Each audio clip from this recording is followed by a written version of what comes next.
ଆଜି ହେଉଛି ଜାଗରବାସି ଘରେ ଥିଲେ ତ ଏତେବେଳକୁ ବୋଉ କ'ଣ ମାନେ କ'ଣ ବନେଇ ସାରନ୍ତାନି ପିଆଜ ପକୁଡ଼ି ବାଇଗଣୀ ଆଳୁ କଷା କେତେ କ'ଣ ନାହିଁ ବନେଇ ସାରନ୍ତାନି।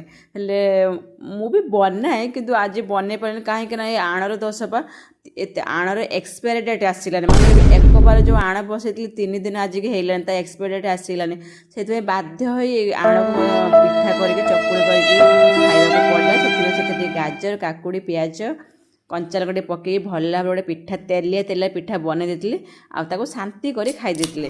ହେଲେ ଦିପହର କ'ଣ ଆଉ ଛାଡ଼ି ପାରିଲି।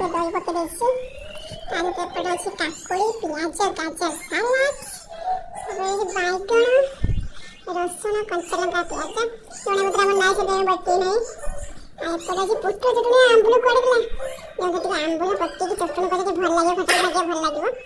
ଆଉ ହଉଛି ପୋଟଳ ଆଳୁ କଷା ଆଉ ଯଦି ଛୁଇଁ ଭୋଜନ କଞ୍ଚା ଲଙ୍କା ଖାଇଲା ମୁଁ ଟିକେ ମୁଁ ଖାଏ କଞ୍ଚା ଲଙ୍କା ତା ସହ ପକେଇଛି ଖଟା ପାଇଁ ଟେଷ୍ଟ ପୁରା ଜବରଦସ୍ତ ପୁରା।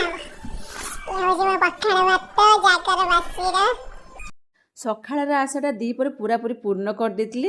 ଆଉ ସାଲାଡ଼ ବାଇଗଣ ଚଟୁଣି ପୋଟଳ ଆଳୁ କଷା ଛୁଇଁ ଆଳୁର ବେସର ବନେଇକି ପେଟ ପୁରା ଖାଇ ଦେଇଥିଲି। ଆଉ ମୋ ଆଇଁଷିଆ ଝିଅ ପାଇଁ ବନେଇ ଦେଇଥିଲେ ଟିକେ ଅଣ୍ଡା ତାକୁ ଟିକେ ଭାଜି ଦେଇଥିଲେ ଆଉ ତାର ତ ପ୍ରିୟ ହେଉଛି ଦହି ଅଣ୍ଡା ଭାତ ତାକୁ ଖାଇବାକୁ ଦେଇ ଦେଇଥିଲେ। ଆଉ ଏପଟେ ମୁଁ ପବନ ବେଗରେ ଖାଇ ଦେଇଥିଲି ମୋର ପ୍ରିୟର ଖାଦ୍ୟ ଦେଶୀ ପଖାଳ। ତ ଆପଣଙ୍କୁ ଭିଡ଼ିଓ ଭଲ ଲାଗିଲେ ଭିଡ଼ିଓକୁ ଲାଇକ୍ ସବସ୍କ୍ରାଇବ୍ ନିହାତି କରନ୍ତୁ।